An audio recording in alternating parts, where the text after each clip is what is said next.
इस डिक्टेशन की स्पीड 120 और 125 शब्द प्रति मिनट के बीच में रहेगी। डिक्टेशन शुरू होगा 5 सेकंड बाद। शुरू। सभापति महोदय, मैं आपका आभारी हूं कि आपने मुझे बोलने का अवसर दिया। मैं कृषि और सिंचाई मंत्री के अनुदानों की मांगों का समर्थन करने के लिए खड़ा हुआ हूं। मैं कृषि मंत्री को बधाई देना चाहता हूं कि आज पहली बार खेती की ओर कुछ ध्यान दिया गया है और गांव तथा खेती को प्रधान बनाने की बात कही गई है। वैसे पहले भी गांधी जी कहा करते थे कि गांवों को प्रधान बनाने से ही देश की उन्नति होगी।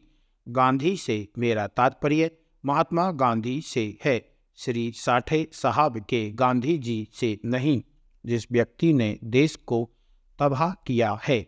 अगर उसको थोड़ी देर के लिए रोका गया तो साठे साहब को बेचैनी हो गई और उन्होंने काम रोको प्रस्ताव पेश कर दिया। जब हम लोग जेल में 20 महीने रहे, जहां हमारे कई साथी मर गए, तब साठे साहब की आत्मा कहाँ गई थी? वे उस समय भी तो इस लोकसभा के सदस्य थे। पैराचेंज। महोदय, अन्य लोगों की तरह किसानों की भी बुनियादी आवश्यकताएं होती हैं। मैं पिछली सरकार से पूछना चाहता हूं कि क्या उसने पिछले 30 सालों में किसानों की किसी समस्या को हल किया? क्या किसानों के लिए भोजन की ठीक व्यवस्था हुई?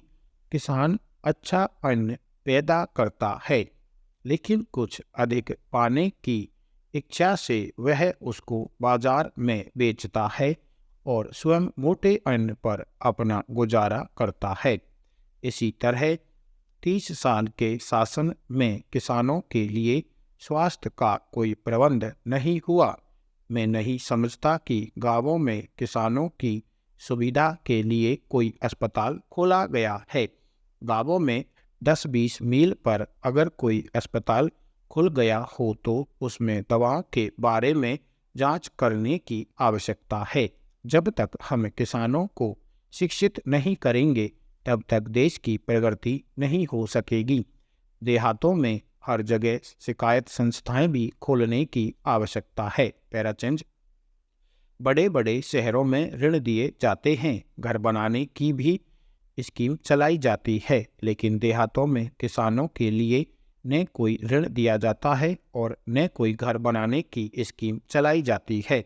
मैं सरकार से निवेदन करूंगा कि किसानों के रहने के लिए कोई व्यवस्था अवश्य करने की कृपा करें।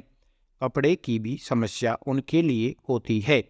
किसान सारी रुई अपने खेतों में पैदा करता है, लेकिन उसको कपड़ा सही दाम पर देने के लिए कोई ठीक व्यवस्था नहीं है। दुकानों पर जो कपड़ा उसे मिलता है वह ऊंचे दामों पर मिलता है। इसलिए कुछ ऐसी दुकानें खोली जाएं जिन पर जो लोग रुई पैदा करते हैं उनको उचित मूल्य पर कपड़ा दिया जाए। न्याय की व्यवस्था भी किसानों के लिए होनी चाहिए। पंचायतों को कुछ अधिक अधिकार दिए जाएं और उनको आदेश दिया जाए कि लोगों को अच्छे से अच्छा न्याय दें। किसानों के लिए कोई सुरक्षा की व्यवस्था भी नहीं है। जो रक्षक है वे भक्षक बन जाते हैं। ऐसे कैसे देश बढ़ सकेगा? पैराचेंज।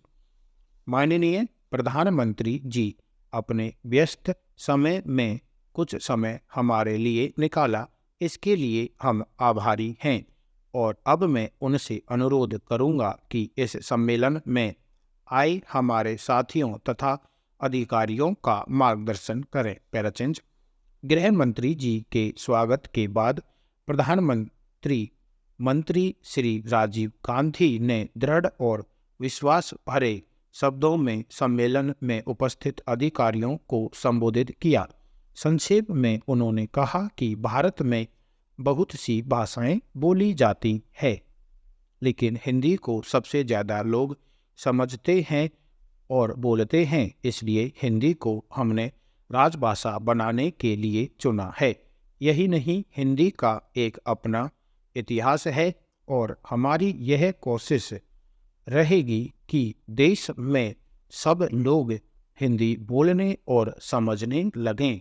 इस दिशा में काफ़ी काम भी हुआ है, लेकिन जैसा कि अभी गृह मंत्री जी ने कहा है कि जिस गति से और जिस तेजी से काम होना चाहिए था, शायद नहीं हो पाया है। पैराचेंज। कल हमारा एक दूसरा सम्मेलन हुआ था, उसमें भी कई मुद्दे उठाए गए थे। एक मुद्दा जो सामने उभर कर आया वह यह था कि आज भी सरकार का काम उचित भाषा में हिंदी में नहीं हो पा रहा है, जबकि जो आंकड़े पेश किए गए थे उसके हिसाब से किसी विभाग में 99%, किसी में 98% और किसी में 95% अधिकारी और कर्मचारी को हिंदी का कार्य साधक ज्ञान था। हमें यह सोचना होगा कि ऐसा क्यों हो रहा है। यदि लोग हिंदी समझते हैं तो हिंदी में काम क्यों नहीं हो पाता? क्या हमारे आंकड़े ठीक हैं? क्या सचमुच 99% लोग हिंदी अच्छी समझते हैं, या यह आंकड़े केवल प्रोत्साहन भत्ता लेने के लिए ही हैं? पैराचेंज। यदि हिंदी का प्रचार होना है और हिंदी में काम होना है तो हमें अच्छी तरह से हिंदी की जानकारी करनी होगी, खासकर जब कानूनी काम और संसद का काम होता है।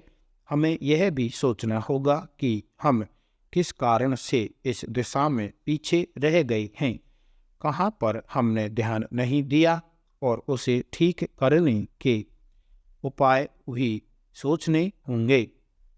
हिंदी का प्रचार करते हुए हमें यह भी ध्यान में रखना होगा कि दूसरी भाषा बोलने वाले लोगों को यह अनुभव नहीं होना चाहिए कि उनके ऊपर हिंदी जबरदस्ती थोपी जा रही है, क्योंकि अगर उन्हें ये लगा तो वे विरोध करेंगे। जो काम हम प्यार से और समझा कर सकते हैं वह जबरदस्ती करने से नहीं हो पाएगा। इस बात को अच्छी तरह से समझकर ही हमें हिंदी का प्रचार करना है। साथ साथ हमें यह भी देखना है कि भारत जैसे बड़े देश में जिसमें इतनी भाषाएं बोली जाती हैं, वहाँ यह भी बहुत आवश्यक है कि एक भाषा ऐसी हो जिसे सब लोग समझें और जो पूरे देश को एक सूत्र में बांध सकें।